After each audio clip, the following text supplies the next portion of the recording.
आजच्या भागामध्ये आपण पाहणार आहोत की जय, आजी आणि गौतम हे आता एका गाडीने जायला निघालेले असतात आणि त्याच वेळेला आजी म्हणत असते की चला एका अर्थी बरं झालं, एक तरी नातू माझा बोहल्यावर चढतोय, नाहीतर मला या जयचं काहीच खरं वाटत नव्हतं.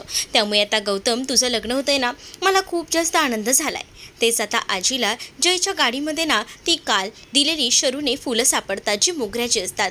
मोगऱ्याची फुलं बघून आता आजी जयला म्हणत असते की काय रे जय, ही गाडीमध्ये फुलं कधीपासून ठेवायला लागला? मी तर आता हे सगळं काही पहिल्यांदाच बघते आणि हे सगळं चाललंय तरी काय तुझं? असंही आता आजी इथे असणाऱ्या जयला बोलत असतात. तेच आता जय विचार करतो, कारण का रात्री त्याला ती शरूने दिलेली होती. पण आता गौतमचं तोंड तो बंद करतो तेव्हा गौतम म्हणत असतो नक्कीच ना कोणीतरी त्या मुलीने पाठवलं असणार आहे, बरोबर ना? मग तेव्हा तो सांगतो की नाही नाही, हे तर त्या ड्रायव्हरने ठेवलं असणार आहे. तेच आता इकडे जात असताना तेजस्विनीसोबत बिंदू असते. बिंदू आता तेजस्विनीला म्हणत असते काय मग मॅडम, तिथे जाऊन काय काय करायचं आहे, तुम्ही काही ठरवलंय ना? तर त्यावर तेजस्विनी म्हणते की माझं मी काम करणारे बिंदू, तुला जे काम दिले ना तुला ते काम करायचंय, त्यामुळे एक्स्ट्राची बडबड करू नकोस तिथे गेल्यावर, असे देखील तेजस्विनी बिंदूला सांगते. त्यानंतर आता दोन्ही गाड्या गेटच्या समोर येऊन उभ्या राहतात. गेटच्या समोर आता गाड्या आल्याबरोबर इकडे मात्र बिंदू, तेजस्विनी, त्याचबरोबर जय, गौतम आणि त्याचसोबत आजी आता गाडीतून उतरतात. तेव्हा तेजस्विनी म्हणत असते की केवढूसं घर आहे ना, म्हणजे एवढ्या मोठ्या मोठ्या बिल्डिंग आहेत आजूबाजूला आणि ह्यांचं असं छोटंसं घर, केवढंच वाटतंय ते. त्यावर आजी आता तेजस्विनीला ओरडत असते आणि आता पुढे काही बोलू नकोस, तोंड बंद ठेव, असं देखील आता तेजस्विनीला आजी बोलत असते. कारण इकडे सगळ्यांच्या समोर कशाला ना त्यांचा अपमान असंच वाटत असतं. तेच आता बाहेर सुभाष आणि पमा हे आता स्वागतासाठी उभे असतात. तेच तेजस्विनी म्हणत असते की मला तर खात्री आहे की तुमच्याकडे नक्कीच आहे ना इथे एसी सुद्धा नसणार आहे, कारण मला खूप जास्त गरम होतं आणि तुम्ही एका दिवसासाठी आम्ही येणार म्हणून कुठे एसी लावणार? तेव्हाच ना आता पमाने एकमेकांकडे बघत असतात. तेच आता बिंदूने एक पोर्टेबल फॅन तर पकडून धरलेलाच असतो, कारण तिला आता तेजस्विनीने तसं करायला भागच पाडलेलं असतं. तेच आता दुसरीकडे आपण पाहतो की इकडे सगळीजणं खूप जास्त खुश असतात, कारण एकत्र सगळीजणं आलेली असतात आणि खास हा जेवणाचा बेत असतो. तेवढ्यातच साक्षीसुद्धा लगेच किचनमधून बाहेर येते आणि आजीला तेजस्विनीला भेटते आणि मिठी वगैरे मारते. आता सगळीजणं बसलेली असतात. एक एक करून आता तेजस्विनी आजूबाजूला बघत असते. तिला खूप जास्त गरम होत असतं, कारण तिला नेहमीची सवय होती की फक्त एसीमध्ये राहायचं आणि इथे या पंख्याची हवासुद्धा तिला आता जमत नव्हती. तेच आता तिची बडबड सुरू असते, म्हणजे तिला ना प्रत्येक वेळेला पमाच्या घरच्यांना पमाला कमी लेखायचं होतं ना, त्यामुळे आता तिचं हे काम सुरू होतं. तेव्हाच ना आता तरी पाऊस पडतोय, थोडंफार आहे थंड, बाकी काही नाही, असं बोलून आता पमा देखील शांत बसते. कारण पमालासुद्धा कुठे जास्त बोलता येणार आहे, कारण हिचं जे काही प्रमाण असतं तेजस्विनीचं, ते टोमणे मारायचं काही संपत नसतं. त्यातच इकडे आजीने आधीच वॉर्न केलेलं असतं, तरीसुद्धा ही तेजस्विनी काही जे आहे ना ते टोमणे मारायचे काही बंद होत नाही. तिचे टोमणे जे आहेत ते सुरूच राहतात आणि ते कुठेतरी आता आजींना खटकत असतात. तेच आता अनुसुद्धा मुद्दामून या सगळ्यामध्ये ना मजाच घेत असते. तर इकडे अनुचं तोंड आता बंद करायला इकडे पमाने आणि शरूने सांगितलेलं असतं, कारण अनु जर बोलायला गेली तर याचे परिणाम वाईट होतील हे माहिती होतं. शरूसुद्धा आता बघत राहते, कारण इकडे तेजस्विनीला खूप जास्त गरम होत असतं, म्हणून ती बिंदूला मागूनसुद्धा हवा घालायला सांगत असते. तेच आता तिच्या गप्पा सुरू होतात. ती म्हणत असते की खरंच ना, ह्या एवढूशा छोट्याशा घरात तुम्ही कसं राहता ना, मुळात मला तेच कळत नाही, कारण हे जे घर आहे ते खूपच छोटं आहे आणि आम्हाला एवढ्या छोट्या घरात तर आता चालतच नाही, कारण आम्हाला पहिल्यापासूनच तशी सवय आहे, असे काहीसं तेजस्विनी बोलत असते.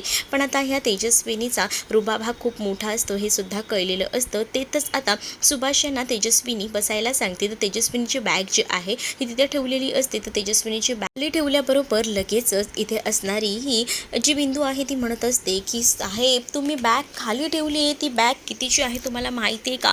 अहो, ती लाखांची बॅग आहे आणि तुम्ही ती खाली ठेवताय जमिनीवर. तेव्हा तेजस्विनी म्हणते की जाऊ दे त्यांना काही माहीत नसेल. मग तेव्हाच ना तिथे सगळ्यांसाठी पाणी वगैरे घेऊन ना इकडे आलेली असते आसावरी. तर आजीला ना माठातलं पाणी खूप जास्त आवडत असतं, त्यामुळे आजी ना हे माठातलं पाणी खूप जास्त मिस करत असते. आजी म्हणत असते की आता तुमच्याकडे आली तर माठातलं पाणी तर पिईनच. मग हो, आमच्याकडे माठातलंच पाणी असतं असंही आता सांगितलं जातं.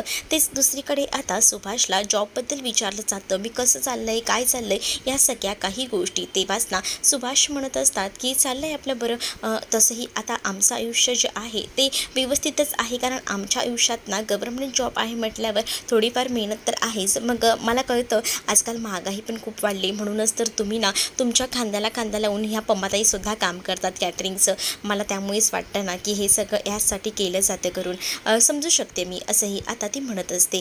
तेव्हाच ना इकडे तुम्हाला आता जे काही लग्न झालं त्यातही खूप जास्त खर्च आला असेल, त्याचसोबत तुम्ही आता हॉस्पिटलमध्ये सुद्धा ॲडमिट होतात पम्माताई, त्यालाही तुमचा खूप खर्च झाला असेल. या सगळ्या अशा वरवरच्या खर्चाला पैसे लागतात आणि त्यामुळे तुम्हाला दोघांनाही काम करणं भाग पडत असेल, मी समजू शकते. आणि या सगळ्या गोष्टी आता तेजस्विनी बोलत असते ना, तेव्हा आजी मुद्दामून मध्येच बोलून ना विषय मोडायचा प्रयत्न करते आणि ती म्हणते की जेवणं रेडी असतील तर प्लीज जेवणं घेऊया का, कारण मगाचपासून बघते मी कसला घमघमाट सुटलाय. असंही आता तेजस्विनीच्या समोरच आजी बोलते. तीच आता पानं वाढली जातात. पानामध्ये खूप सुंदर असं जेवण असतं, अगदी रुचकर जेवण. म्हणजे त्यामध्ये असतात ते म्हणजे पुरणपोळ्या, त्यासोबत छोलेची भाजी आणि त्याबरोबर पापड, डाळ, या सगळ्या काही गोष्टी एकदम मस्त असतात. आणि त्या गोष्टी जेव्हा वाढल्या जातात तेव्हा हे असं पानात बसायचं आहे का, म्हणजे आम्ही असं खाली कधी बसत नाही. तेव्हा शरू म्हणत असते की हो मला माहिती आहे तुम्ही कधीच असं खाली बसत नाही, पण आता तुम्हाला जरा सवय व्हायला हवी ना, म्हणूनच मग असं खाली वगैरे बसायला तुम्हाला चान्स दिलेला आहे, असंही आता म्हटलं जातं. तेव्हाच मग आता रोज तुम्ही ते डायनिंग टेबलवर बसून फोकनेस खाता, त्यापेक्षा हे जरा वेगळं काहीतरी युनिक म्हणून तुम्हाला खाली आज पंगत दिलेली आहे बसायला, असं देखील शरू म्हणते. मग ते ताटातलं जेवण तर आता तेजस्विनी पाहत असते, तर त्या ताटातल्या जेवणाला वेगवेगळी जी नावं असतात, जी 5 स्टार हॉटेलमध्ये आपल्या साध्या जेवणाला सुद्धा इंग्लिश नावं देऊन खूप रिच असं बनवलं जातं. अगदी तशाच पद्धतीने ना आता शरूसुद्धा या पदार्थांची एक एक करून नावं सांगत असते. आणि जेव्हा ती नावं सांगत असते तेव्हा आता पम्मा तिला बोलते की तू हे सगळं काय बोलतेस, पण त्यामध्ये ना आता इकडे असणारा गौतम आणि जय मात्र हसत असतात, कारण त्यांना ना आता शरूची ही सवय माहिती झालेली असते की शरू कोणाला कमी लेखणार नाही, शरू जे येईल ते बोलत जाते. तेच आता इकडे आजी म्हणत असतात की जेवणाचा जो काही सुगंध सुटला आहे तो तर खूपच भारी आहे, पण आता आपण जेवायला सुरुवात करूया, वेळ घालवूया नको. तेच आता इकडे जेव्हा पहिला घास इकडे खातो ना जय, तेव्हा त्याला तो घास आवडतो, म्हणजे त्याला ते जेवणच खूप जास्त आवडतं आणि तो पाहत राहतो आणि कौतुकही करतो. तेच आता इथे बिंदूलासुद्धा हे जेवण भेटलेलं असतं. बिंदूसुद्धा एकदम आवडीने हे जेवण खात असते. आणि त्याच वेळेला इकडे जी समायरा असते ती बघत असते. समायराला असं वाटत असतं की कधी एकदा हे सगळं काही होतं आहे, म्हणजे कधी एकदा ही तेजस्विनी काकू बॉम्ब फोडते ना, असं झालेलं असतं. तेच इथे आता जेवून होतं. असं तरी विचारत असते जयला की तुम्हाला अजून पुरणपोळी वगैरे देऊ का, तेव्हा जय तिला नाही असं बोलतो. जय तिला जेव्हा नाही बोलतो ना तेव्हा मात्र आता इकडे त्याला हात धुवायचे असतात, तर शरू त्याला बाहेर मागच्या साईडला घेऊन जाते हात धुवायला.